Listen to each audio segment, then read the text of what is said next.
Bonjour, nous sommes dans la joie de vous recevoir une fois de plus sur votre chaîne préférée SEP TV, dans votre émission Doctrine. Et une fois de plus, j'ai sur ce plateau, un homme qui n'est plus à présenter, le docteur Saint Béat. Et aujourd'hui encore, nous avons un sujet très édifiant. Alors, à quelques instants.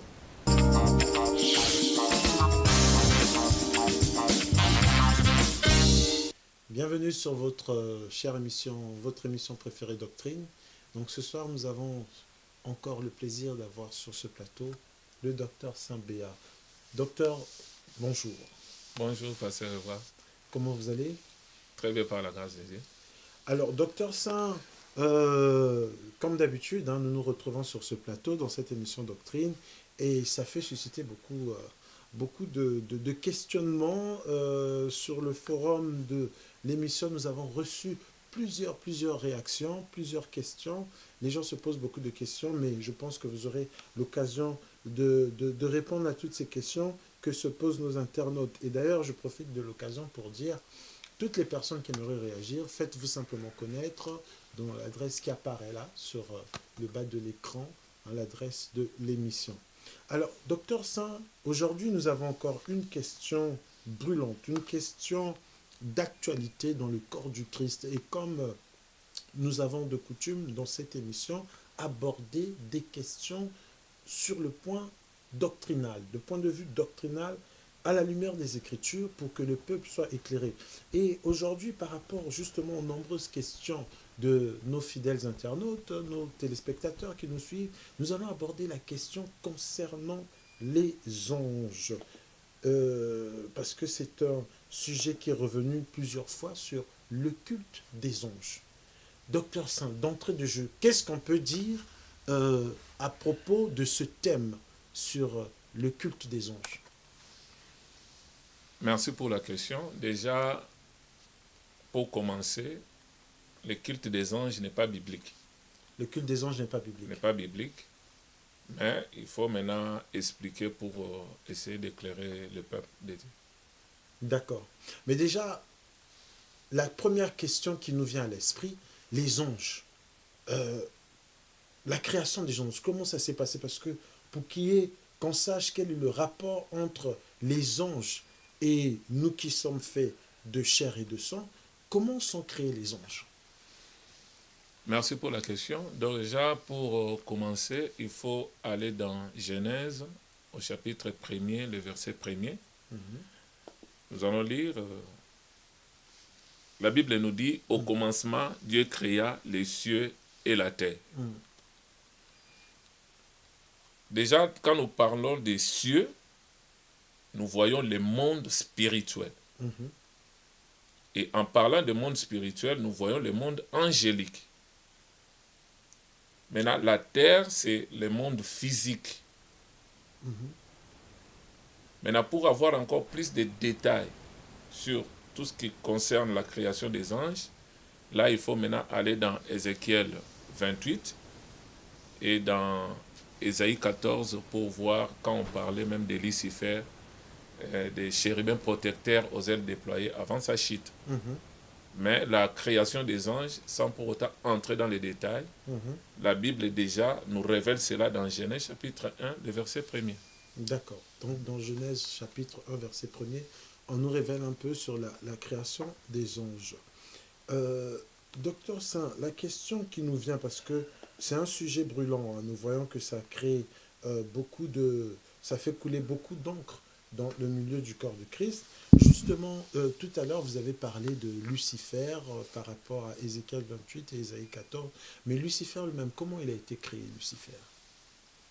Bon, la création de Lucifer, déjà, quand nous prenons les textes d'Ézéchiel 28, il était le dernier des anges à entrer sur scène. D'accord. Donc nous pouvons lire dans Ézéchiel 28.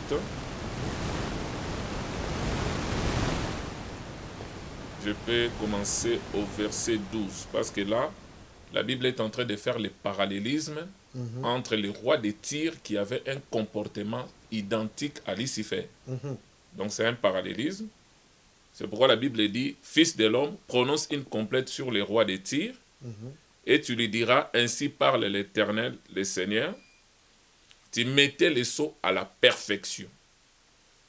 Déjà, ici, Lucifer était comme le modèle de la perfection. C'est-à-dire, parmi tous les anges que Dieu avait créés, lui, il était exceptionnel. C'est pourquoi on dit il mettait les sceaux à la perfection, c'est-à-dire il était le modèle de la perfection des anges.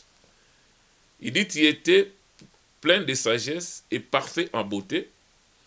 Tu étais en Éden, le jardin de Dieu. Donc ici, quand nous parlons des jardins d'Éden physiques, où Dieu avait placé Adam et Ève, mais les jardins spirituels avaient déjà existé. D'accord. Là où Lucifer vivait. C'est là où la Bible dit dans Hébreux chapitre 11, le verset 3,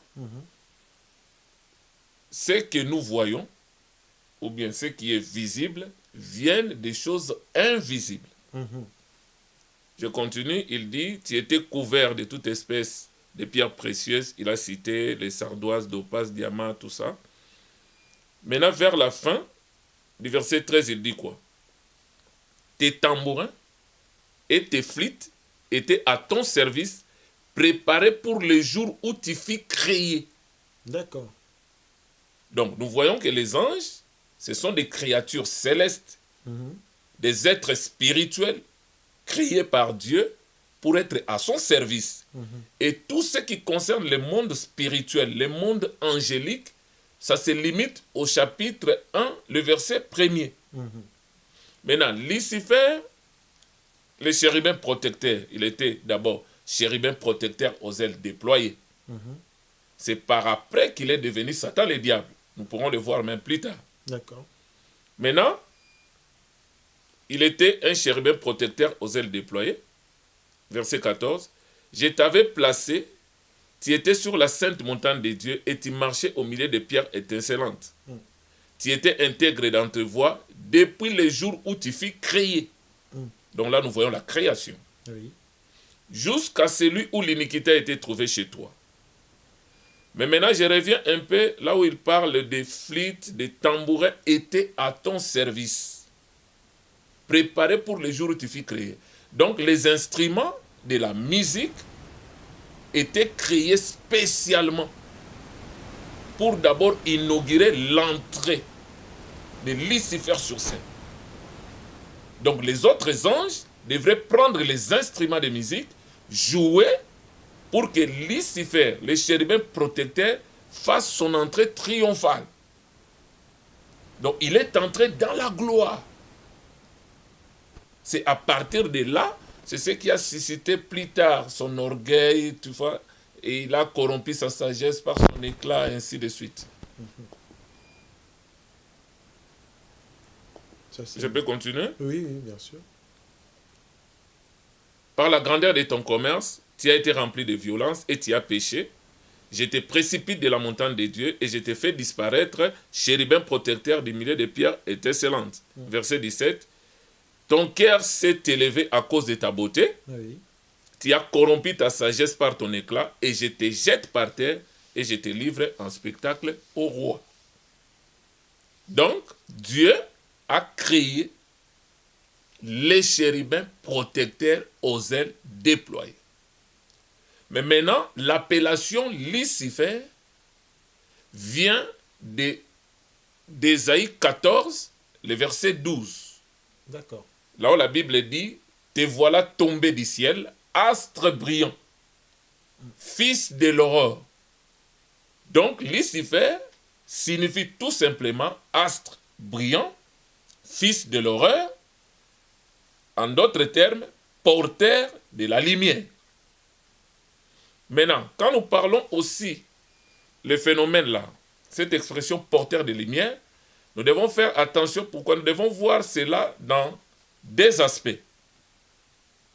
Le premier aspect, en tant que porteur de la lumière, c'est Lucifer qui enseignait les autres anges la connaissance. D'accord. Il transmettait la connaissance parce que la connaissance, c'est une lumière. C'est pourquoi il s'appelait porteur de lumière. Mais de l'autre côté aussi, la Bible dit qu'il était couvert de pierres précieuses. Oui. Il était porteur de la lumière, mais il n'était pas la lumière. Parce que là, il faut faire attention. Oui.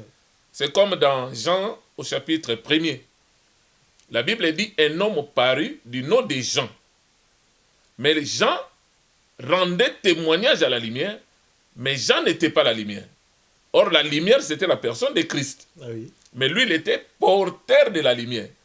Maintenant, ce qui faisait en sorte que Lucifer soit appelé porteur de la lumière dans le deuxième aspect des choses, c'est parce qu'il était couvert de pierres précieuses et il marchait au milieu de pierres étincelantes.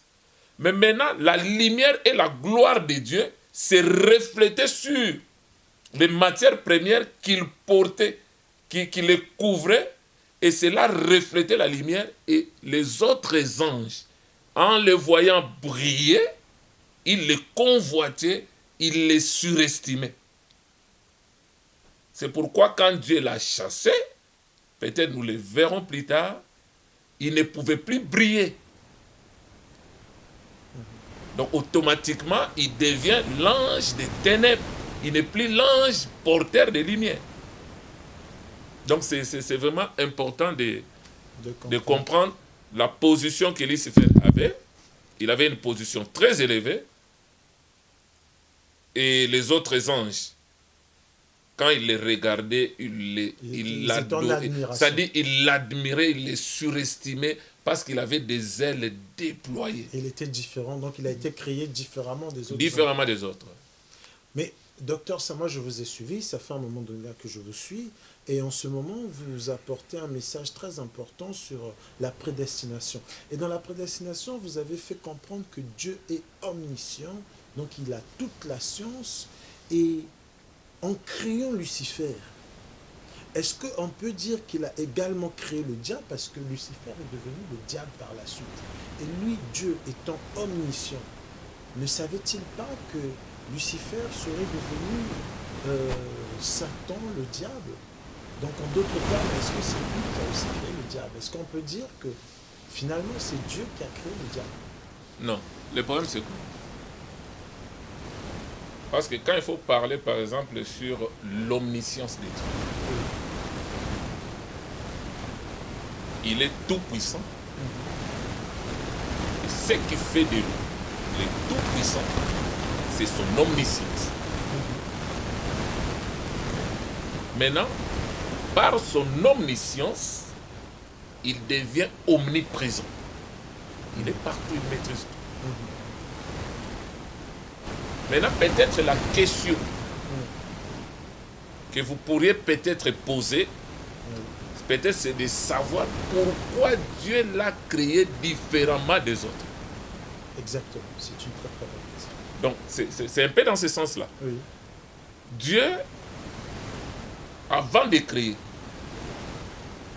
Yahweh, Elohim, c'est lui qui existe par lui-même, c'est lui qui vit par lui-même. En lui, il y avait des attributs. Ça, c'est très important.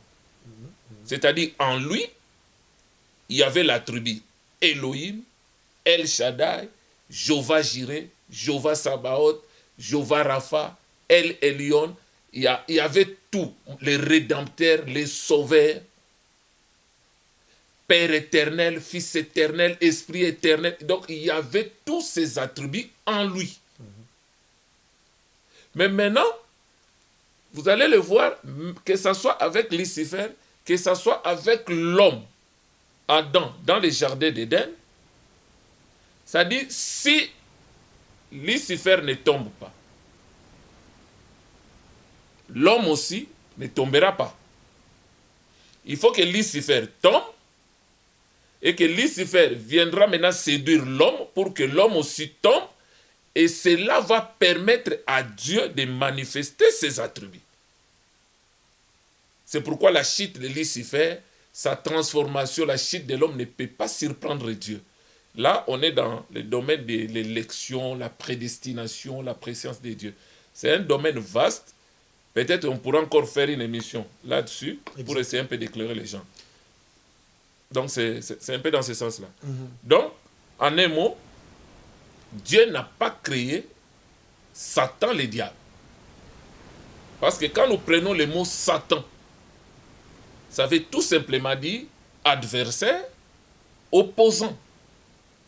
Quand vous allez dans 1 Pierre, je crois, chapitre 5, le verset 8, la Bible dit « Votre adversaire diable rôde comme un lion, rugissant. » Donc, là, nous voyons, quand on parle d'adversaire ou opposant, nous voyons le mot, la définition du mot Satan.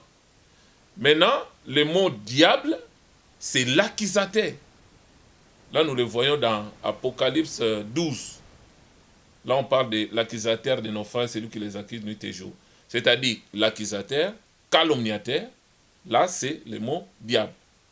Mais maintenant, avant qu'il devienne Satan, le diable, c'est-à-dire opposant et calomniateur, il était d'abord chérubin protecteur aux ailes déployées.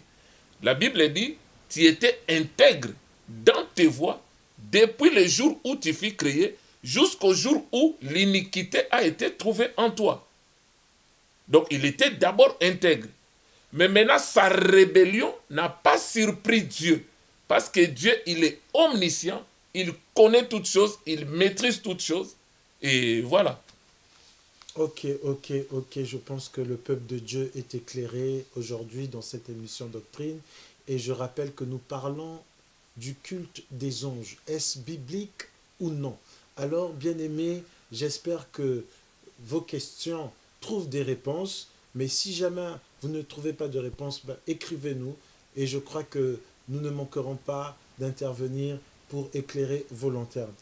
Docteur Saint, nous sommes toujours sur ce plateau de doctrine dans cette émission qui est très suivie de par le monde.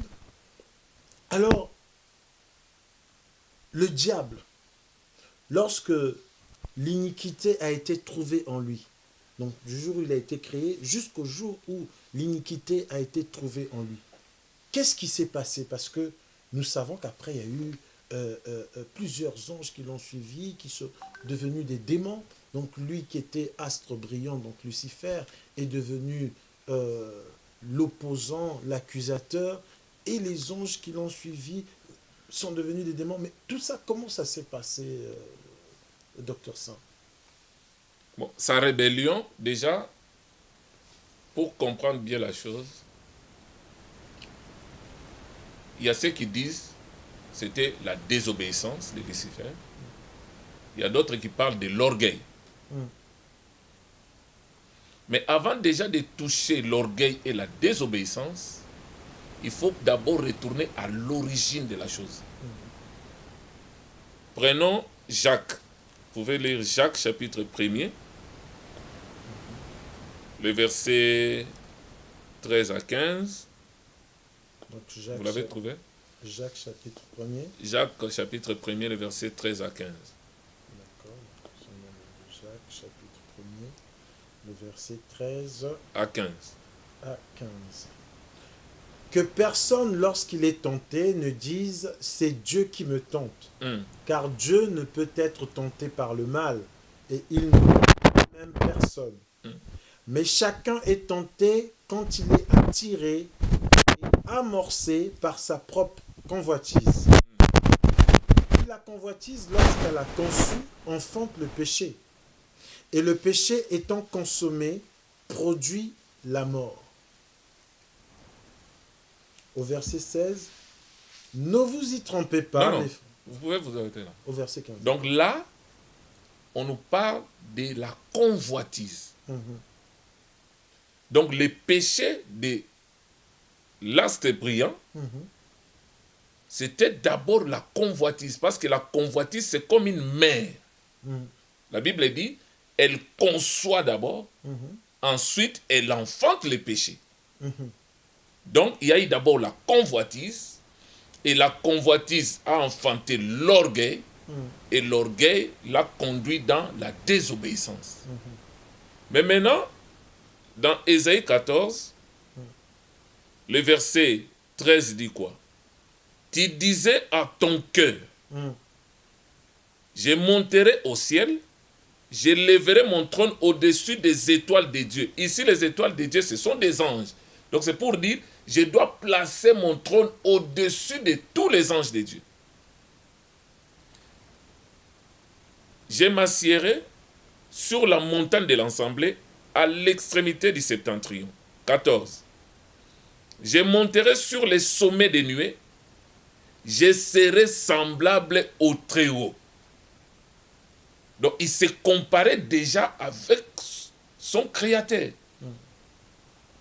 Maintenant, le verset 15 dit, mais tu as été précipité dans les séjours des morts, dans les profondeurs de la fosse. C'est-à-dire, les flûtes, les tambourins étaient préparés pour les jours où Lucifer était créé.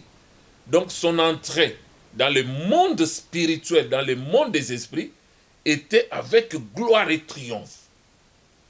Maintenant, c'est lui qui avait la responsabilité pour agrémenter les ciels par la louange, fils de l'aurore. Mais maintenant, lui, il voulait maintenant s'approprier de cette louange pour que la louange et la gloire lui reviennent. Or, il était placé comme chef pour diriger la louange pour la gloire du Créateur. Mais lui, il voulait maintenant s'approprier de cette louange-là. Mais maintenant, son péché était d'abord dans son cœur, caché. Maintenant, comme le Créateur, il est celui qui sonde les cœurs et les reins, il a sondé son cœur, il a vu. Pendant que lui, il planifiait son projet machiavélique, soi-disant, il voulait détrôner Dieu, prendre sa place, être semblable au Dieu trop, mais Dieu voyait. Déjà dans son cœur, Dieu faisait déjà la lecture. Maintenant, c'est là où Dieu dit quoi? Tu étais intègre dans tes voies, depuis le jour où tu fus créé, jusqu'au jour où l'iniquité a été trouvée en toi. Maintenant, au moment où Dieu a vu l'iniquité, Dieu lui a accordé le temps pour qu'il puisse se repentir. Mais il a persisté dans son péché-là. Parce que, une parenthèse, quand on parle du péché et de l'iniquité, ce n'est pas pareil. La Bible dit toute iniquité est un péché. Oui. Mais l'iniquité est beaucoup plus utilisée pour les gens ou des personnes qui ont la connaissance. Parce que quand quelqu'un a la connaissance des choses de Dieu, il a la connaissance de la parole, quand il pêche, ça c'est l'iniquité. Mais pour un ignorant, c'est un péché. Tu vois un peu la différence. Donc quand il dit l'iniquité, parce qu'il savait que Lucifer avait la connaissance. La Bible dit dans Ézéchiel 28, il était plus sage que Daniel. Et rien de secret n'était caché devant lui. Donc il avait vraiment l'avantage par rapport aux autres anges.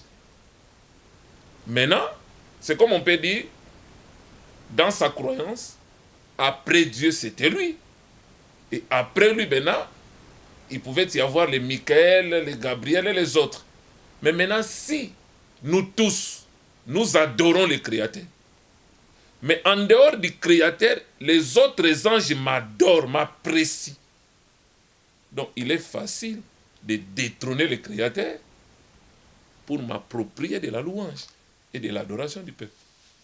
Donc Lucifer est le premier rebelle de l'histoire de la création. Jésus l'a défini dans Jean chapitre 8, le verset 44 par là. Il dit, quand il parlait aux pharisiens, il dit, vous avez pour père le diable. Il est le père des mensonges. Il ne se tient pas dans la vérité. Quand il profère les mensonges, il parle de son propre fond. Il a été meurtrier dès le commencement. Et il ne se tient pas dans la vérité. C'est-à-dire, quand il profère les mensonges, il parle de son propre fond. C'est-à-dire, la vérité du diable, c'est les mensonges. Waouh, c'est très édifiant ce que nous partageons là, chers frères et sœurs. J'espère que vous êtes édifiés autant que nous sur ce plateau. Alors, docteur Saint, donc nous voyons que effectivement, dans sa rébellion, il a donc convoité la position de Dieu. Il s'est dit, je serai semblable au Très-Haut. Il voulait lever son trône plus haut que Dieu. Et est-ce que, justement, il a réussi à entraîner des anges? Et quelle a été, justement, la conséquence de de ce projet inique, de ce projet impur qui a été trouvé dans son cœur. Bon, là, la conséquence de son acte, nous l'avons lu dans Ézéchiel 28 et Ésaïe 14, Dieu l'a précipité. Il l'a chassé de sa présence. Maintenant, au moment où il est descendu, dans Genèse 1, le verset 2, quand vous lisez le texte, on dit « La terre était informe et vide ». Or, la terre, Dieu ne peut pas créer quelque chose d'informe et vide. Parce que tout ce que Dieu a créé est parfait. Maintenant, la meilleure interprétation, c'est quoi? La terre devint informe et vide. C'est-à-dire la terre a subi une transformation. Cette transformation a été causée par la rébellion de Lucifer. C'est-à-dire quand Dieu l'a chassé du ciel, il est descendu dans les cieux inférieurs, sur la terre, tout a été chamboulé. C'est là où la terre a subi un choc, la terre devint informe et vide, et il y avait des ténèbres qui régnaient maintenant aux surfaces de l'abîme. Là, c'est déjà la conséquence physique. Maintenant, par sa chute, comme il était porteur de la lumière, c'est-à-dire il était l'enseignant, il enseignait aussi les autres anges, il a pu convaincre par son enseignement les tiers des anges qu'il a amenés avec lui, que nous appelons les démons.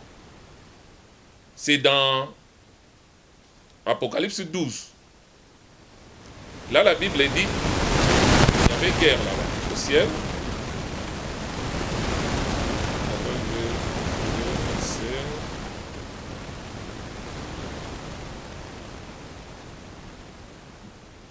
Là, on parle dans Apocalypse 12. Je commence au verset 1er. La Bible dit, un grand signe parut dans les ciels, une femme enveloppée du soleil, la lune sous ses pieds, une couronne de 12 étoiles sur sa tête. Elle était enceinte, elle criait, étant en travail et dans les douleurs de l'enfantement. Un autre signe parut encore dans les ciels. Voici un dragon rouge fait, ça c'est Satan, avec 7 têtes et 10 cornes, et sur ses têtes 7 diadèmes. Le verset 4 maintenant qui explique la chose. Sa queue entraînait les tiers des étoiles du ciel. Or, quand on parle des étoiles du ciel, on voit les anges. C'est-à-dire maintenant sa queue entraînait les tiers des étoiles du ciel et les jetait sur la terre. Donc, il a pu convaincre les tiers des anges et il les a amenés avec lui. Maintenant, quand vous sautez, vous prenez le verset 7, la Bible dit quoi? Il y eut guerre dans les ciels. Michael et ses anges combattirent contre les dragons.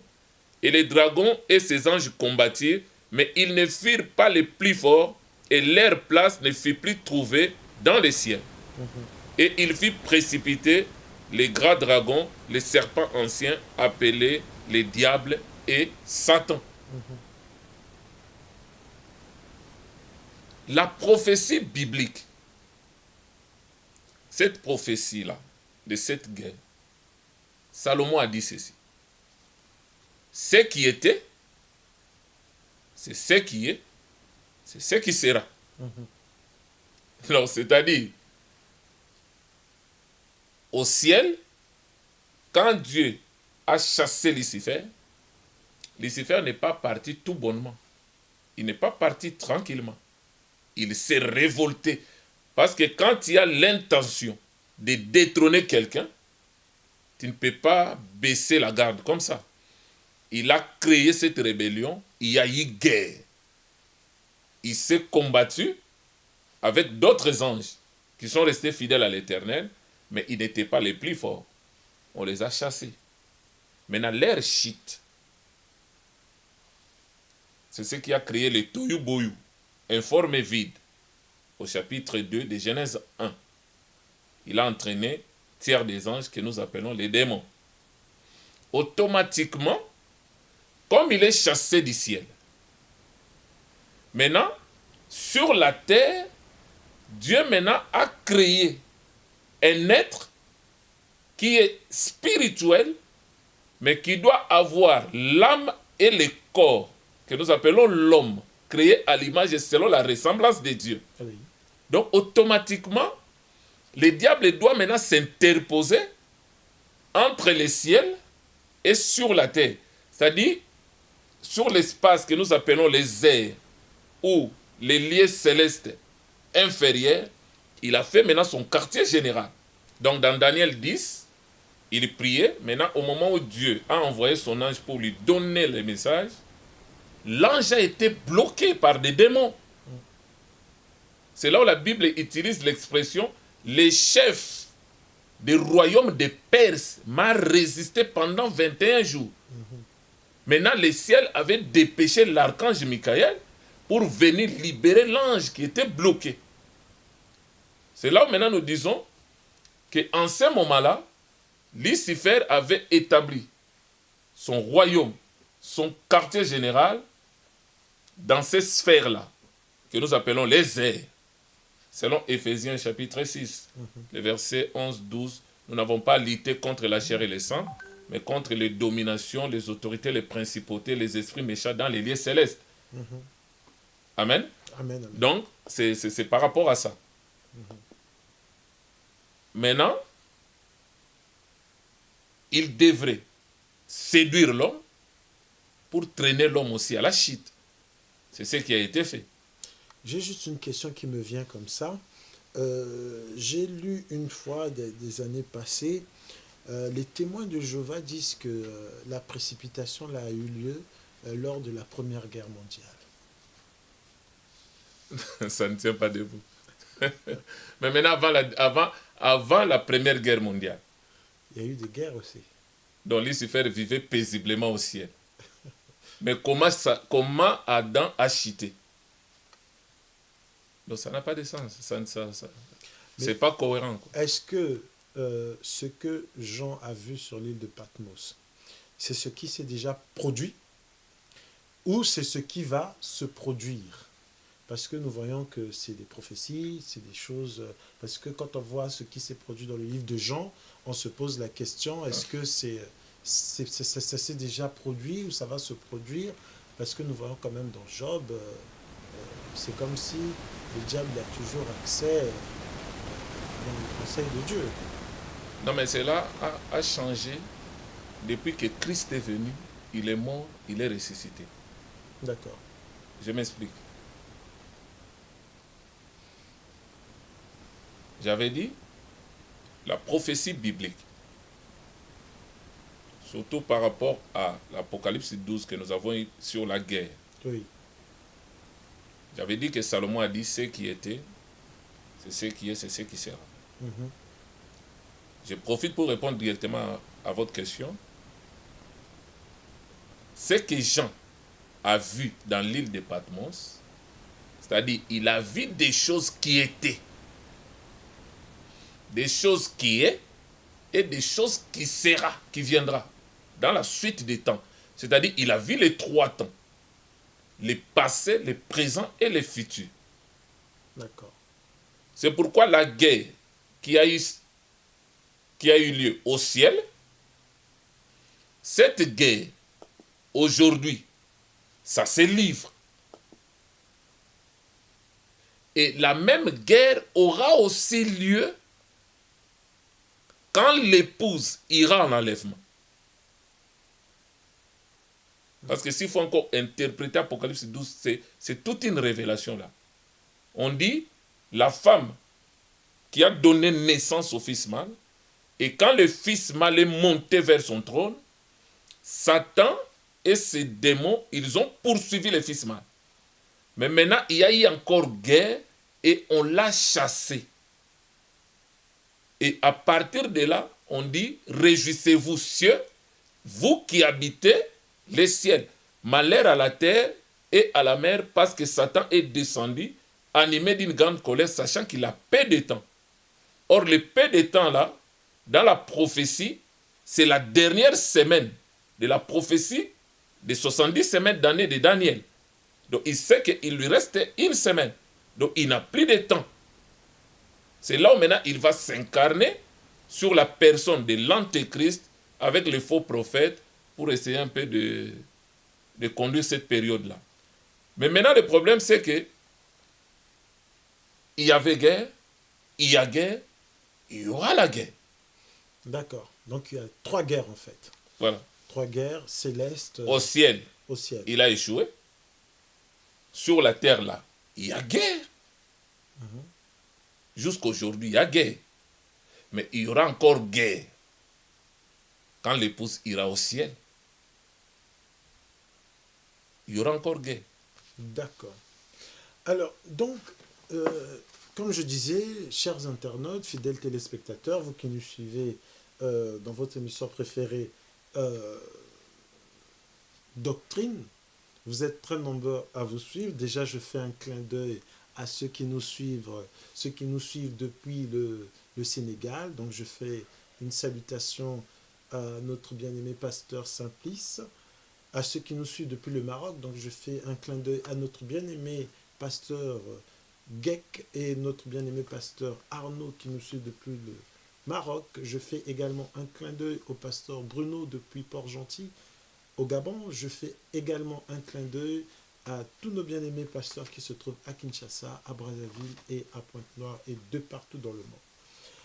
Docteur Saint, c'est très important ce que vous nous dites. Alors nous voyons qu'il y a eu guerre, il y aura guerre, et il y a toujours la guerre, et ces anges qui sont déchus, qui sont donc devenus des démons, parlez-nous un peu de leur sort, parce que nous savons qu'il y a des démons prisonniers, comment ça se passe? Donc, le problème, c'est que les sorts de Lucifer et les anges déchus qui l'ont suivi, Oui, c'est l'enfer. l'enfer. Parce que la Bible dit, l'enfer a été créé pour Lucifer et ses anges. C'était ça le but premier. Mais maintenant, Lucifer et ses anges, que nous appelons les démons, ne veulent pas partir seuls. C'est comme quelqu'un qui a défié les créateurs pour dire, moi je vais détourner tes créatures. Ils vont commencer à m'adorer et je vais les traîner avec moi Donc, en enfer. Lucifer ne veut pas se repentir. Il ne pourra pas. Il a la connaissance, il sait que Dieu est miséricorde. Il sait que Dieu ne se lasse de pardonner. Déjà, quand vous lisez dans Ézéchiel 28, Oui, vous descendez un peu en bas, oui. on dit, il ne sera jamais rebâti. Point de salut pour Lucifer. Donc, il ne peut pas. Même quand vous prenez Babylone la Grande, la mère des prostituées, dans Apocalypse 17, 18, vous connaissez déjà Oui, de quelle église nous sommes en train de parler. oui. Quelque part, la Bible dit, j'ai voulu guérir Babylone, mais Babylone ne guérira pas. Maintenant, que faut-il faire? Abandonnons-la. C'est pourquoi il y a des gens qui pensent qu'il peut aller dans cette église-là, prêcher la parole avec puissance et onction pour convertir ces gens-là. Non, ça dit, Babylone ne guérira pas. Sa place, c'est l'enfer. Et Lucifer, les démons, et aussi ils iront en enfer. Mais maintenant, ils ne veulent pas partir seuls, ils veulent amener tout un maximum de personnes. Le problème, aujourd'hui, quand Lucifer est descendu, Oui. Lucifer s'est organisé. Il s'est organisé. Aujourd'hui, quand vous allez sur Internet, vous allez voir, tel te dit, j'étais sataniste, tel j'étais occultiste, tel j'étais secrétaire particulier de Lucifer, j'étais tel. C'est-à-dire, ils donnent des grades, des grades, des grades. Mais quand vous suivez leurs témoignages, il y a souvent des contradictions. La seule personne ou le seul livre qui peut nous révéler véritablement l'organisation satanique, c'est la Bible. Peut-être on peut se dire, mais pour comprendre l'organisation satanique, il faut aller dans les mondes occultes et chercher à comprendre, faire des voyages astrales, tout ça, être d'abord sataniste, occultiste. Non, tout est dans la Bible. Donc la Bible nous détaille l'organisation. Tout. Déjà, quand vous prenez Ephésiens 6, à partir du verset 11-12, la Bible dit quoi? Nous n'avons pas à lutter contre la chair et le sang. La Bible nous donne l'ordre hiérarchique. Nous avons à lutter contre les dominations, les autorités, les principautés et les esprits méchants dans les lieux célestes. Donc là, nous voyons 4 structures. Et cela se représente dans Daniel chapitre 2, la vision de la statue. Et la statue avait la tête en or, la poitrine et les bras en argent, les cuisses en airain, les jambes en fer. Mais quand vous prenez les orteils, on dit il y avait le mélange, l'argile et le fer. Donc, nous avons d'abord les 4 matières qui représentent les 4 structures. C'est-à-dire la tête en or, ce sont des dominations. Et quand nous parlons de domination, Lucifer est dedans. C'est-à-dire c'est la classe supérieure qui contrôle tout, qui gère toutes les activités démoniaques. Ce sont des démons guerriers. Mais maintenant, la deuxième classe qui suit, c'est les autorités. Ensuite, il y a des principautés. C'est-à-dire dans l'organisation luciférienne, il y a des démons qui contrôlent tout un continent. Il y a des démons qui contrôlent des planètes. Il y a des démons qui contrôlent des pays, des États. Il y a des démons qui contrôlent des territoires comme des principautés. Et il y a des esprits méchants. Les esprits méchants, ce sont plus des démons qui font plus de travail pour recueillir des informations dans des familles, dans des quartiers, dans des collectivités, dans des communes. Ils sont là partout, les esprits méchants. C'est eux qui travaillent plus. Mais maintenant, le mélange des orteils avec le fer, parce que l'argile et le fer, l'argile, c'est la partie fragile. C'est ça l'image de l'humanisme. Un humain. Mais maintenant, mélangé avec le fer, c'est la partie démoniaque. Là, maintenant, nous voyons les occultistes, des satanistes. Ce sont des humains, mais ils ont vendu leur âme à Satan. C'est-à-dire, quelque part, ils sont moitié humains, moitié démons. Maintenant, pour ces gens-là, il y a encore la possibilité de se rattraper. Donc, dans cette structure... Dans cette structure. Il n'y a que l'argile qui peut... L'argile, il peut être délivré par Jésus, quitter le monde occulte, renoncer à la sorcellerie, renoncer à la magie. C'est-à-dire, même les faux serviteurs, ceux qui ont vendu Jésus à cause de la gloire de ce monde, la richesse périssable de ce monde, à cause des succès de ce monde, à cause des foules, des spectacles, de toutes ces choses-là, ils font partie des mélanges. Argile et orteil. Et vous allez voir la même structure, ça se trouve dans la politique. L'or, l'empire babylonien, l'argent, les Mèdes et les Perses, l'airain, c'est l'empire grec, les fers, c'est l'empire romain.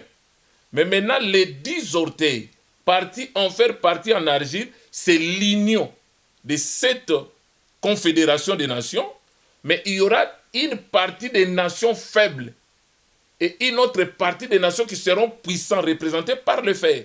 C'est pourquoi quand il prend l'Union européenne, par exemple, vous allez voir qu'il y a des États qui sont puissants comme l'Allemagne, la France, et ainsi de suite. Mais tu peux voir, il y a des pays qui sont faibles, comme de Lettonie, de tout ça là. Et ils sont représentés comme l'argile.